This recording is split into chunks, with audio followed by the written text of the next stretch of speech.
Today I'm going to show you how to make a super easy bread that can be used in different ways as a wrap or as a stuffed pita. It's super easy and you don't need any special equipment. First thing we want to start off with is 3 cups of all-purpose flour. Now you could use bread flour in this recipe if you wanted to, but if you use bread flour, you're going to need a little extra liquid. So I stick with all-purpose flour and it works great. Now, the first thing I'm going to add into the flour is yeast, but only add it in now if you're using instant yeast, which I am. It's 1.5 teaspoons. If you're using active dry yeast, you need to proof it. And in order to proof it, you just pour a little bit of water that we use in the recipe into the yeast, stir it up, let it sit for about 5 to 10 minutes, and it will activate, it will bubble and proof up. But instant yeast can go right into the flour, which is one of the benefits of using it. It just avoids that extra little step.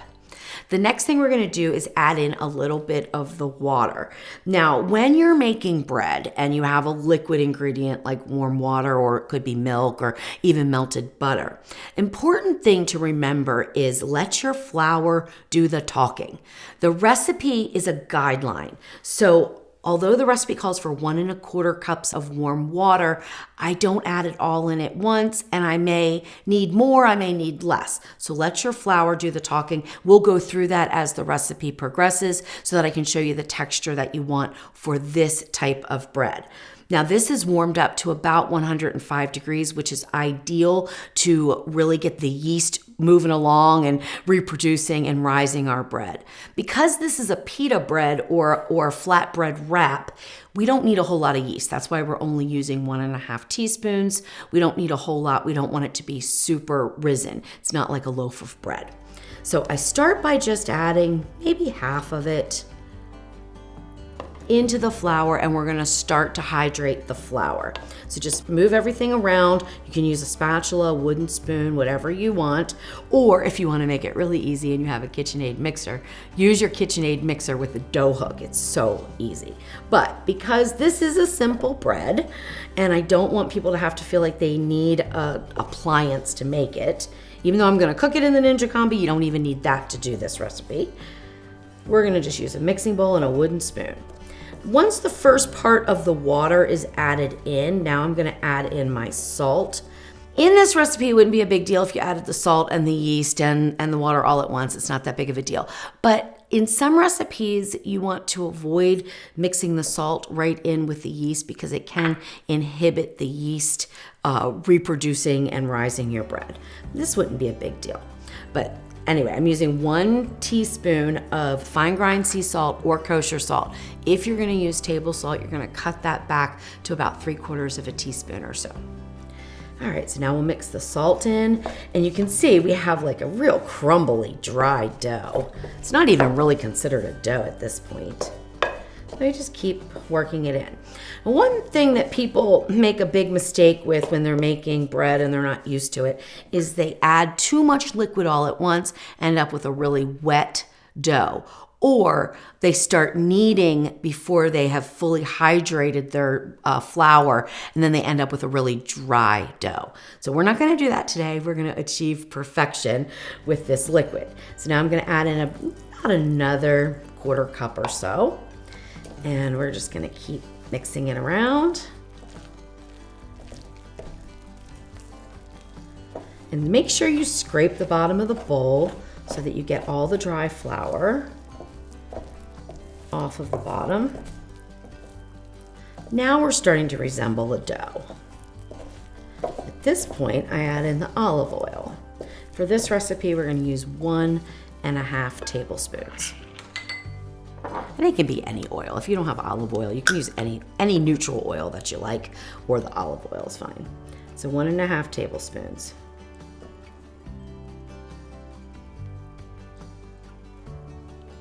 There we go. And then just mix that in. Now I have about, I would say 2 tablespoons left here of my liquid, and I'm not sure if I'm gonna need any more.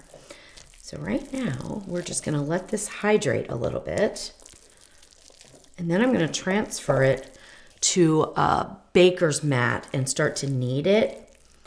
And then I'll determine if I need to add any more of the liquid or if I need more flour. Right now it's looking pretty good though.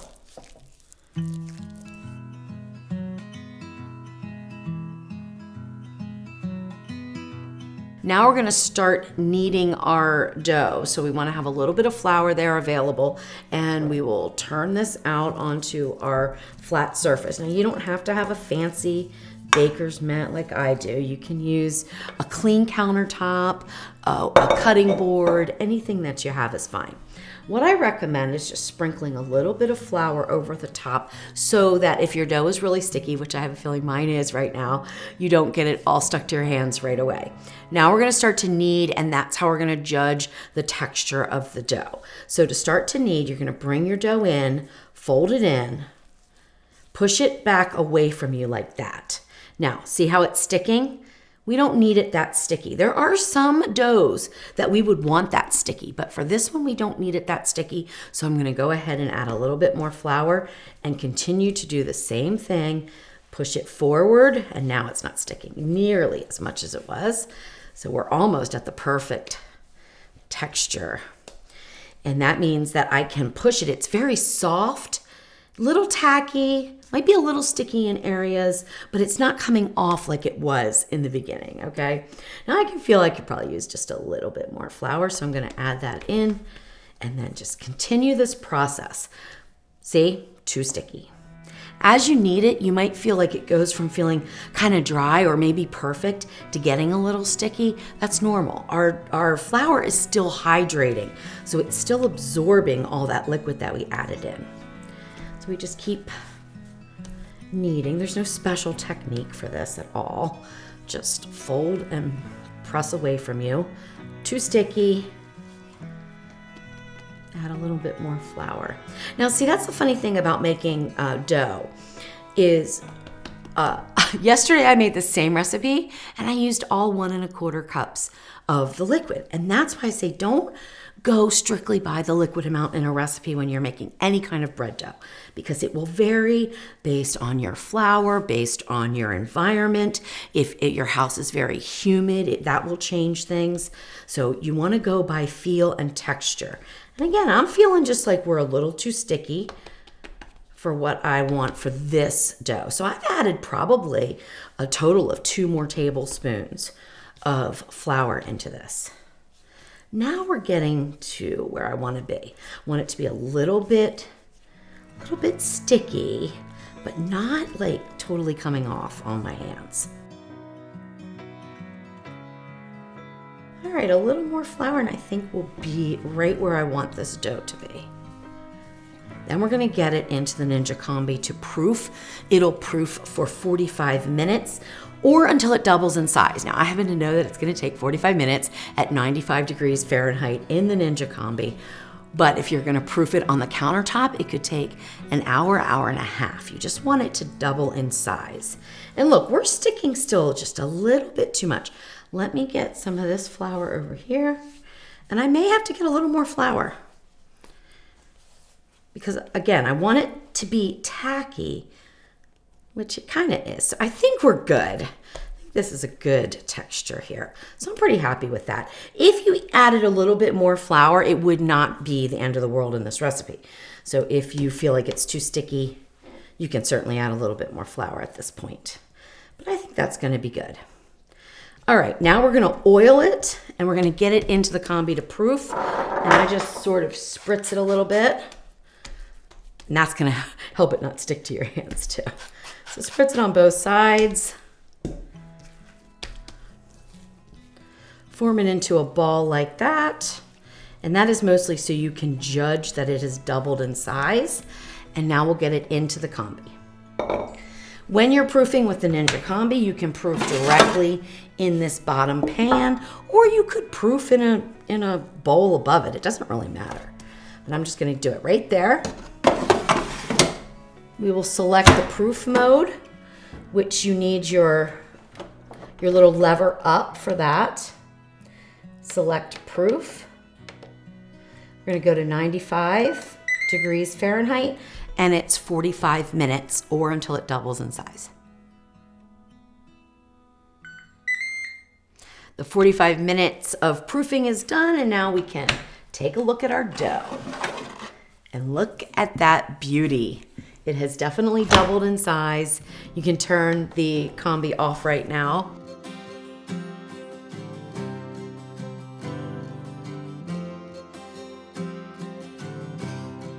All right, now I'm gonna leave this over here because I actually use it a little bit later just to kind of put the tray on so I have a heat-proof surface. Okay, so here's our dough. It is a little sticky, not too sticky. It feels really good. Now we are going to separate it into 6 even pieces. If you wanna get real technical, you can weigh the entire thing and then you can separate and weigh out 6 equally weighted balls of dough. I don't do that though. I just kind of press it down, divided it in half,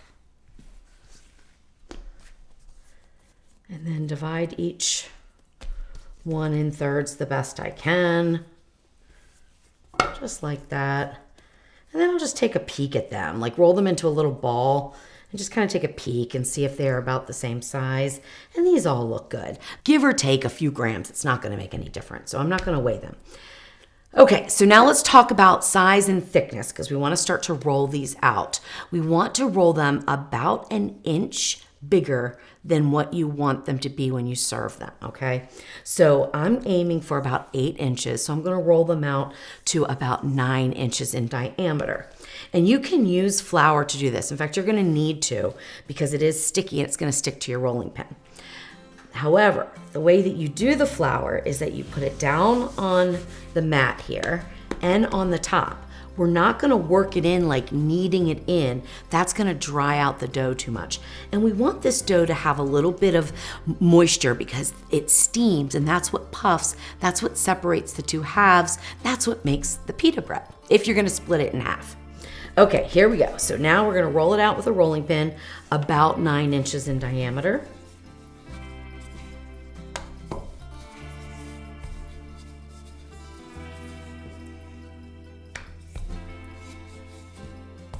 And if it sticks, like mine's sticking a little bit, you can put a little bit more flour on. That's perfectly fine.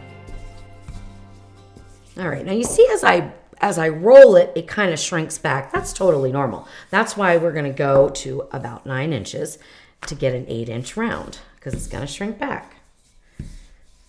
And if it's not perfectly round, that's okay too. All right, that looks perfect. Now what I like to do, because they take like, oh gosh, maybe 2 minutes to air fry. So what I'm gonna do is put them on to these pieces of parchment here. And I'm gonna preheat the air fryer on 450 degrees while I roll out the rest of them. That way we can just do a quick assembly line.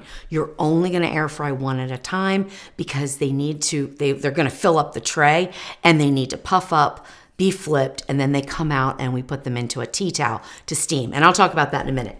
Let me talk about the tray real quick. This is the tray that comes with the Ninja Combi, and we are gonna use this on level 1. Don't use it on level 2 or you're gonna end up with a branded pita or shawarma wrap, okay? This rose up, puffed up on level 2 and hit the heating element. So we don't wanna do that, right? So we're gonna use the tray, but we're gonna use it on level 1.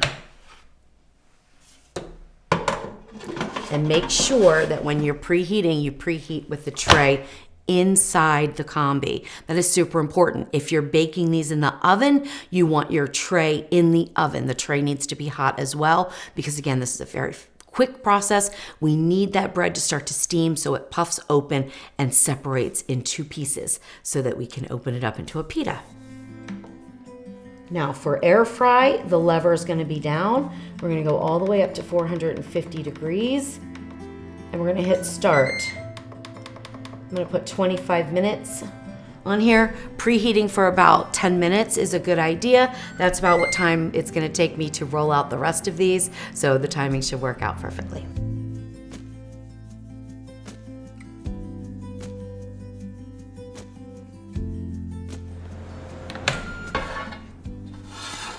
All right, remember I said I would use this tray? I do. I use it just as kind of something to set that on because my combi is at an angle because I'm filming a video.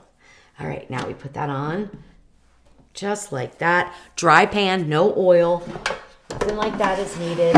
Level 1, very important. And now watch the magic. Within about 30 to 45 seconds, you'll start to see this puff up. It's gonna puff up all the way across. As it starts to puff and progress, I've got my tongs here. I'm gonna go in there, flip it over. We wanna make sure it doesn't rise up and get seared on that element, so just keep an eye on it. And if it does start to rise up and it looks like it's gonna touch, open the door a little bit and it'll deflate some. All right, here we go, here we go. Watch it closely. All right about there, open the door, pull it out. It is perfectly puffed. Now let it kind of deflate just a little bit. We're gonna knock that steam out. And we're gonna put it in for another 30 to 60 seconds. You can let it get a little bit darker if you want, or you can keep it pretty blonde looking, whichever you prefer. The blonder it looks, the softer it's gonna be, okay? So keep that in mind. All right, here we go.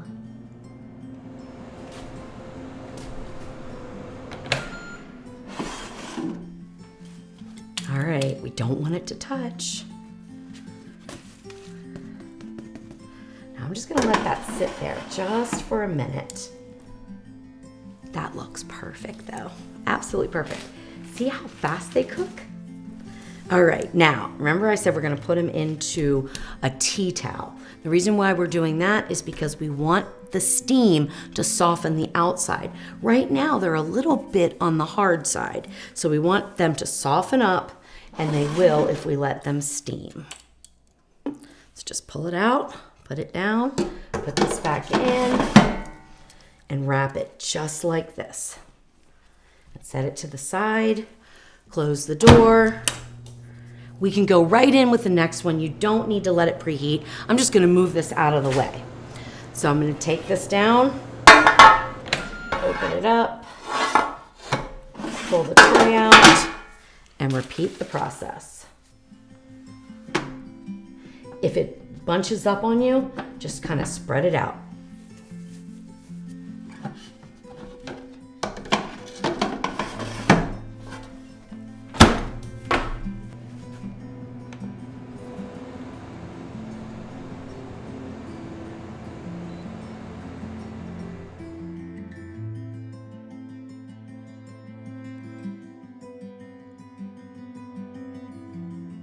Okay, here we go.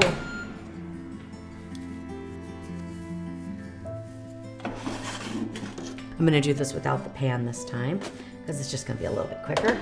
So flip it over, back in. That one took 90 seconds to puff, and now we're gonna let it go another 60 to 90 seconds.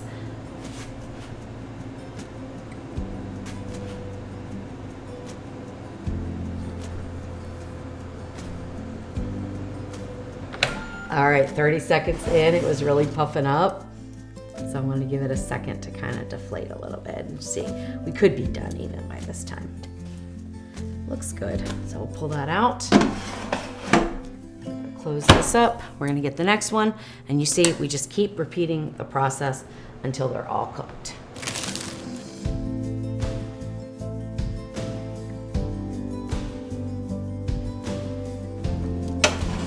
Oh my goodness. Look. We got our perfect pita puff. Oh my gosh, I just love making these. They are so much fun. The kids would love making them too because they could just stare through the glass and watch them puff up. It's just amazing. All right, 30 more seconds and then we will be done. We'll let them cool completely and then I'll show you the shawarma wrap and the open pita. Perfect.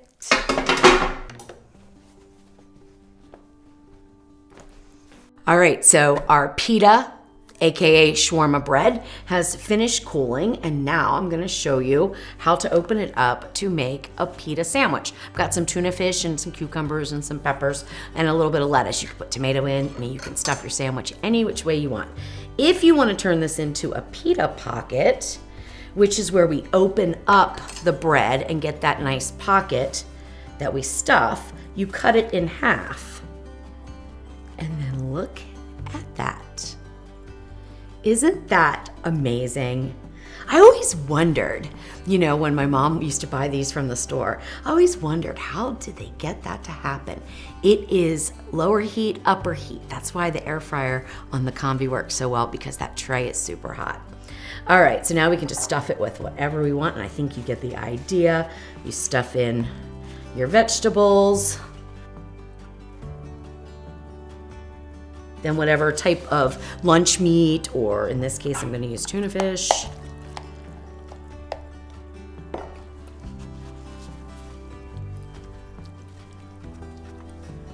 And this is a big sandwich, okay? And then put in some peppers, whatever else you want, make it look beautiful, and there's your pita sandwich, okay? Now, my intent though was not to make pita bread. My intent was to make shawarma bread, which is pretty much exactly the same thing, except we don't open it up. So we put whatever fillings, and you could use this for anything you want. I mean, it doesn't have to be the chicken shawarma, but that's how it all started for me, with me wanting to make this type of a bread. Now, the first thing I do is put this on it, and I bet you think it's mayonnaise. But what if I told you this is white garlic sauce? It's called toom, which is Arabic for garlic, and it is one of the most amazing condiments that you can make in just minutes. And I'm also gonna share that recipe with you so you can make your own at home. For the garlic lover, make it, make it, make it. You will always keep it in your refrigerator. Definitely, it's so awesome. Then we put our shawarma meat on, and then whatever you want to top, sometimes pickled vegetables, but I don't have any, so put some peppers on there, a little bit of lettuce, and cucumbers. Cucumbers are really great with chicken shawarma. And then you fold it up, and you have a beautiful, pretty big chicken shawarma wrap. So there you go, homemade dough, one recipe, super easy to do, 2 different uses. It's amazing. I hope you give it a try.